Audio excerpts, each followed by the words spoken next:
Bellator 252 is Thursday, November 12th on CBS Sports Network. And in the co-main event, we have a battle of unbeatens, South Florida unbeatens in a welterweight fight. Yaroslav Amosov versus Logan Storley.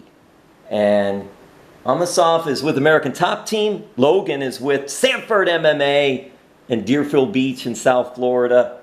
What a battle. It's going to be an exciting event. Logan's the pride of Webster High School too, via South Dakota. Thank you so much, Logan. Hey, tell us a little bit about the fight coming up and even this little battle of American Top Team and Sanford MMA. Yeah, thanks for having me on.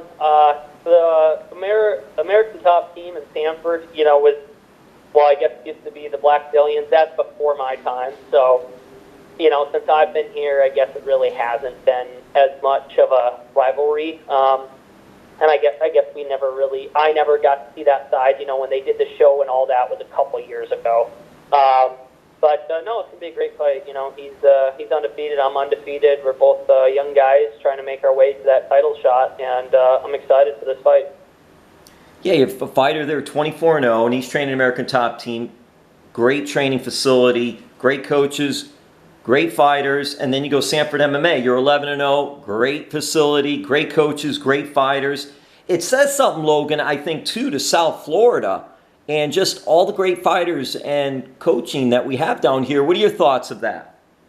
Yeah, South Florida has really become a hotbed of just elite teams, some of the best teams in the world, and just the BJJ guys. So many jiu-jitsu guys down in South Florida, from Miami, up to Deerfield, and it's just loaded with a lot of good fighters and BJJ guys. Yeah, and another one, Masters MMA, also that's out of Miami. So it goes to just so many great talents and good training facilities. What are your thoughts of this upcoming fight and a win for you? What does that do for your career moving forward?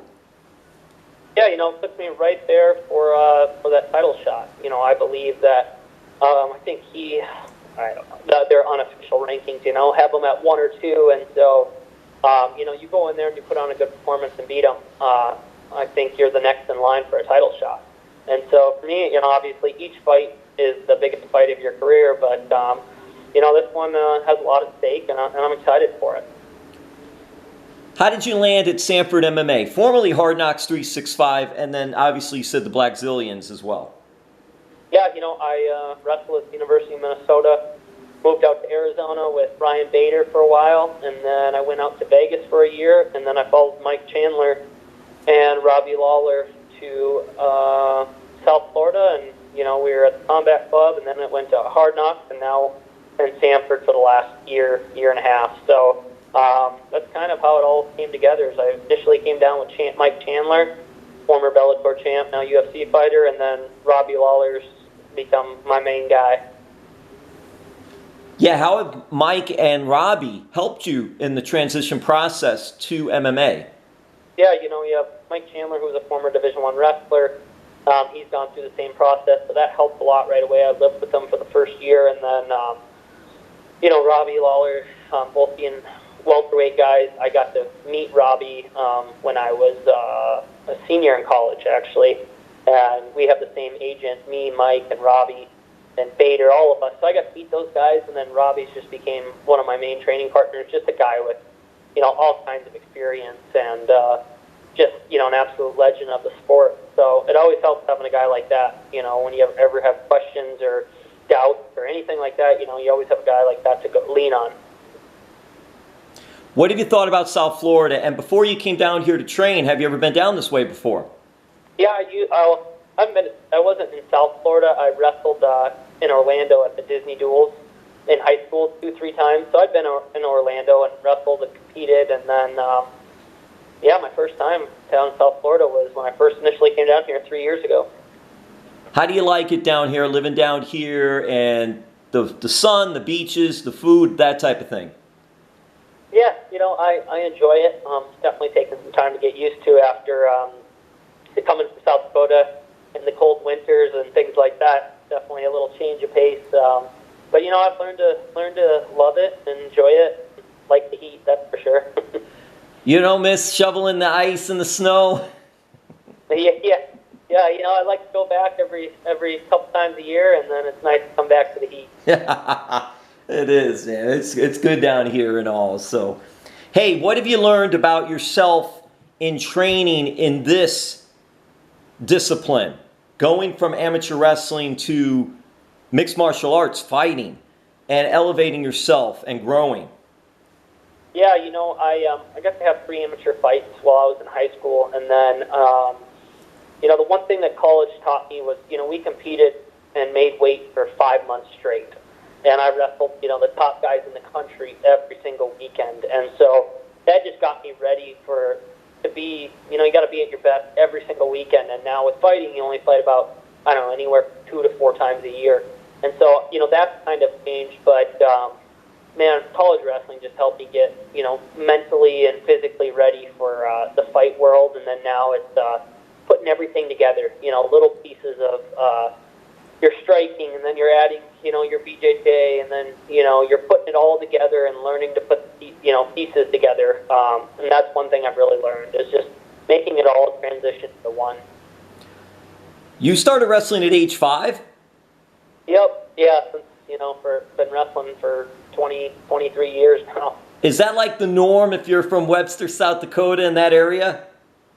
Yeah, you know, we don't have as many opportunities with clubs, with soccer and baseball and other sports, and, you know, your flag football starts, I don't know, maybe 2nd grade and something like that. But, you know, smaller town, and it's cold, you know, you got winter time, so there's not a lot of things to do outdoors compared to your southern states, you know, and so that's kind of why wrestling in the Midwest is so much bigger, and you can start right away. You can start when you're 5 years old. There's not many sports you can do at a, I guess, competitive level at 5 years old, you know, whereas wrestling's one of them. And so that's just kind of how it is. It's just a lot of wrestling families in South Dakota, Minnesota, North Dakota, and, you know, Brock Lesnar's from my hometown. And so I grew up watching Brock, and then had the same high school coach as he had, and then went to the University of Minnesota afterwards. 4-time All-American at University of Minnesota. Am I correct, sir? Yeah, that's correct. That's amazing. And how about this high school? 6-time state champion? Yep. Wow, that's amazing, because high school is 4 years. Down here it's 4 years. But I guess as a 7th and 8th grader, and that happens down here too, you're able to compete against the high school aged wrestlers? Yeah, yep. I started 7th grade year. I beat the defending state champ, who was a junior in high school. He must have been livid. I mean, junior. Now, not you, not because it's you, but because you're a 7th grader beating him. Yeah, you know, I beat him once earlier in the year by 1 point, and then I beat him again in the state finals by 2 or 3. And, you know, I dedicated my whole life to get to that point. And, you know, went really well for me, and, you know, it was just it was a big opportunity. There's only been one other 6-time state champ in South Dakota, and that's what I wanted to do. So that was a big step in my career. Now, was that other 6-time state champ involved in wrestling or MMA at this time, or was that a while ago? It was a while ago. Kurt Wallman was his name. He didn't, I don't think he ever All-Americaned in college, and that was kind of before MMA, you know, it was back in the 80s. So before MMA was, you know, on the scene, really, so. Well, man, you were a badass in college wrestling, a badass in high school wrestling. Do your parents have, when you were 5 years old, were you a badass wrestling then too?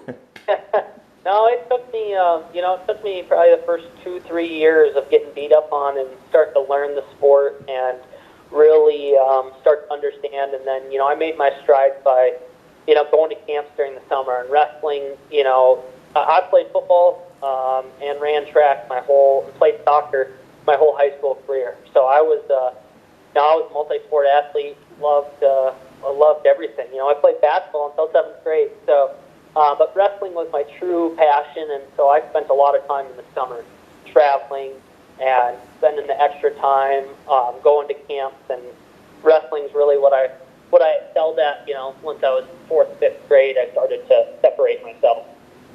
That's when you knew, hey, this is where I'm going to concentrate more. Because it seems like that nowadays anyway. The younger kids are focusing more on one sport than playing a lot of sports at a younger age just because to keep up with the competition. Yeah, and I don't know if I love that concept because I think it's good to have, be involved in a lot of, not get burned out on one sport and being so competitive when you're young.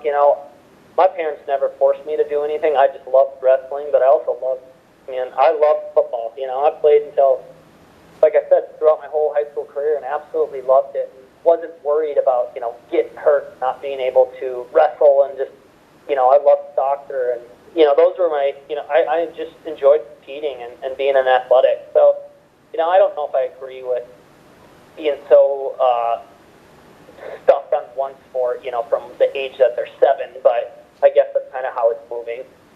Did that help you too, not get burned out with wrestling because you were playing other sports, or you just loved wrestling?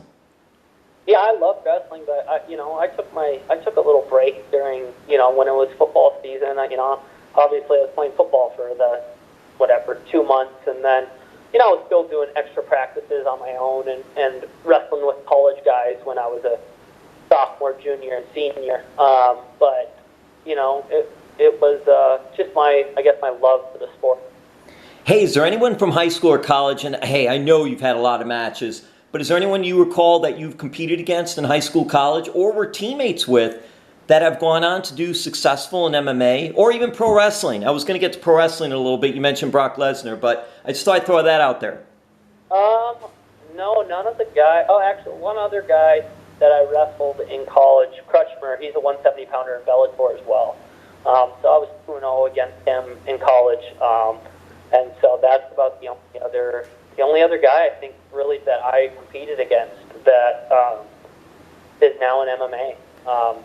There's other guys that are still wrestling and stuff, but that's really it. Or that are in the UFC or Bellator. Yeah, that's interesting too, because you've competed against some really good competition that I guess they went on to do other things or trying other things.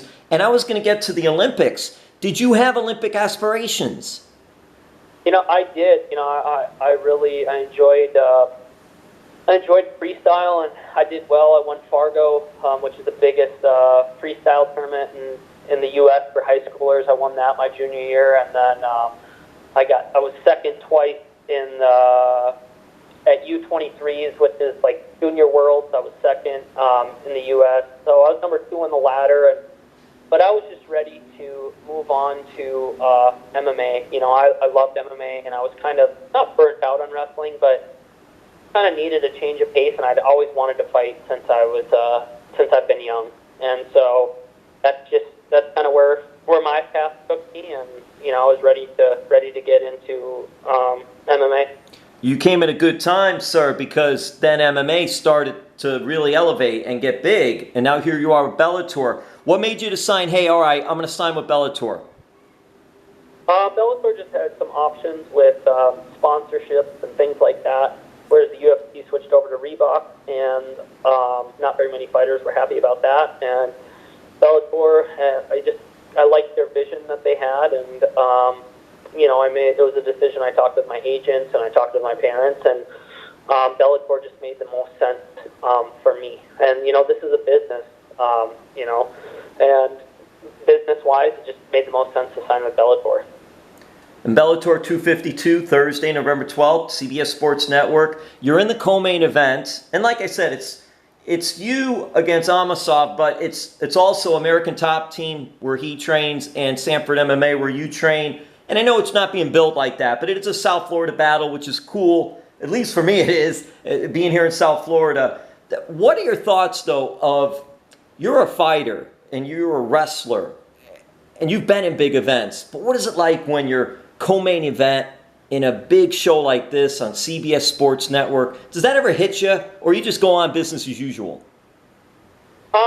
Honestly, it's exciting, but at the end of the day, it's another competition. I got 15 minutes to go out there and compete at the highest level I know possible, and like I said, I've been in high stakes at the NCAA tournament. I was in the semifinals 3 years in a row on ESPN, and front of 20,000 people, and big duels versus Iowa, sold out arenas of 15,000 people. So I've been in those big moments, and I know what they mean. And but it's like I said, once that fight starts or a match starts, it is it's just competition, and you just go in there and you're gonna do what you've trained and let everything take over. Well, Amosov is 24-0. That's very impressive. You're 11-0, also impressive. So it's cool also you had this battle of undefeateds going out there in a welterweight battle. I'm curious, Logan, you sound like a humble guy, but I'm going to ask this anyway. Are you the second most famous person from Webster High School? Yeah, I guess I am, We had... Actually, Tom Brokaw was... Yeah, I was going to mention Tom Brokaw. No, wait, he doesn't count. He's not sports. Wait a minute. I should have rephrased that.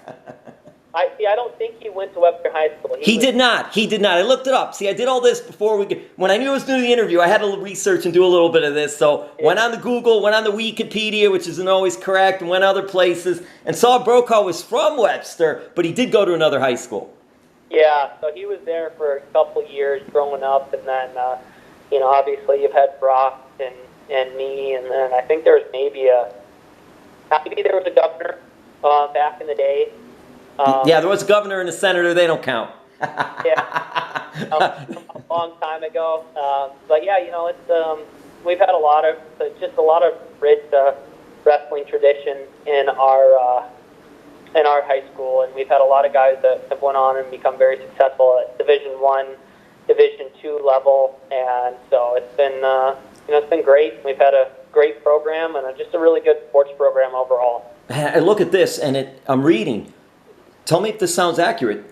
High school career, those 6 state titles, a record of 262-3. Yeah. Wow. And I'm going to say this. You won the state title 6 times. Awesome. And I'm sure you remember those battles. But do you remember those 3 losses as well as you remember those 6 state championship wins? Yeah, I think the 3 losses you probably remember more. So, but it was, it was good to take that defeat and learn, at a young age, how to come back. And the one guy I lost my 8th grade year, I had to wrestle him 3 more times that year, and won the last time was in the state finals, and I beat him in overtime. So, I learned a lot from those and how to get better, improve, and go back and get the W. And you graduated in 2015, and you had 119 wins and 27 losses for the University of Minnesota Golden Gophers. Like I said, 4-time All-American. You placed at the big tournament, NCAA Division I championships. What did you get your college degree in? Business and marketing. Hey, that's good for what you're doing. It helps, right? Yeah, exactly. All right, a couple more questions. We'll get you out of here. Hey, so did you live in here, and how did you been dealing with COVID? Did it do anything different as far as training goes? Were you able to train at the Sanford MMA facility? Did you have to do different things? Initially, what was it, March, right? Came around. It's been so long now.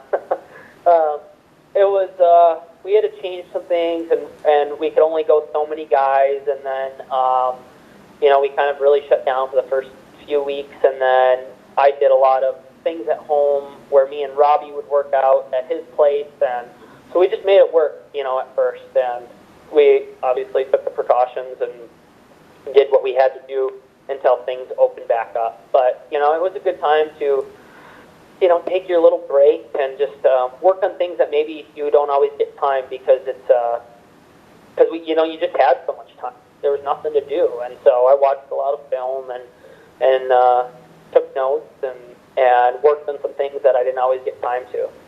And you mentioned Robbie Lawler. Who else helped train you for this fight? Yeah, Robbie Lawler, Henry Hooft, Greg Jones, Tommy Barzini, and then I worked a lot with Evan Elder, who's an undefeated LFA fighter right now. He's a young prospect, and spent some time with Chandler, and Gilbert Burns is a guy I spend a lot of time with as well. He's going to fight for the title here soon against Usman, a former teammate of ours. So, I've been pretty lucky to be with some of the best guys. Gilbert's ranked #1 contender, and then you have Usman, who I spent, the last 2.5 years with as the champ, and then Robbie Lawler, former champ. So, it's nice to iron sharpens iron, is what they say. And so that gives me a lot of confidence training with the best guys in the world. It should. Wow. Those are some big names, coaching and also fighters. And who is with you for this fight? Robbie Lawler's out here right now, and then Hoops and Greg Jones come out, and so it'll be the 3 guys in my corner. All right, and then now we're going to get to the last part here, a little bit of the pro wrestling, MMA talk I like to do. We mentioned Brock Lesnar. Did you ever meet Brock Lesnar? Yeah. I've spent a lot of time with him. Like I said, when I was an 8th grader, freshman, I got to go out and stay with him for a few weeks, and then would go work out with the Minnesota high school kids at Pinnacle, which is a top program, a top club, wrestling club in the country. And then my senior year of college, Brock was coaching on Ultimate Fighter, and so Tony, I got to spend time with Tony Ferguson, training with him before he became Tony Ferguson, that we know now. Gosh, how big is Brock as far as, I know he's big internationally, but just what was it like when you're meeting someone like that, and then I guess getting to speak to him and work out, I guess, with him and do things like that? Is that what happened? And just his success? Yeah, it was, I've known him since I was, 5, I think I was maybe 5 or somewhere between 5 and 8 years old. 2001, I guess, was when he won that NCAA title.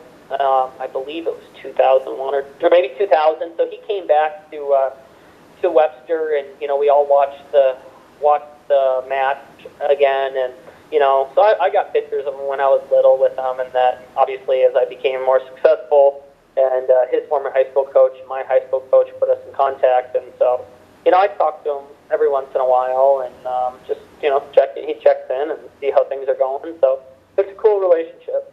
That is very cool. With that, did you ever have any interest of getting into professional wrestling now or later on? At first, no. I always loved amateur wrestling, and you weren't a fan of pro wrestling? I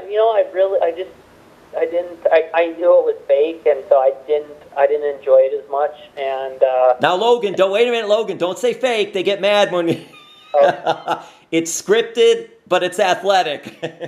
Oh yeah, it really is. No, you don't know. I know you don't know. I'm not trying to do that, but I know when they hear the word fake, everyone gets upset about that. So I just let you know. Yeah, no, I just.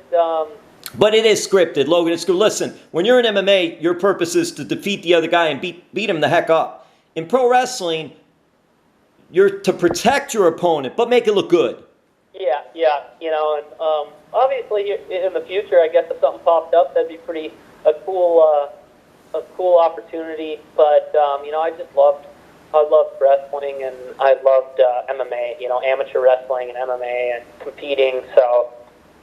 But yeah, if something arose in the future and an opportunity, it'd be fun to look down that road.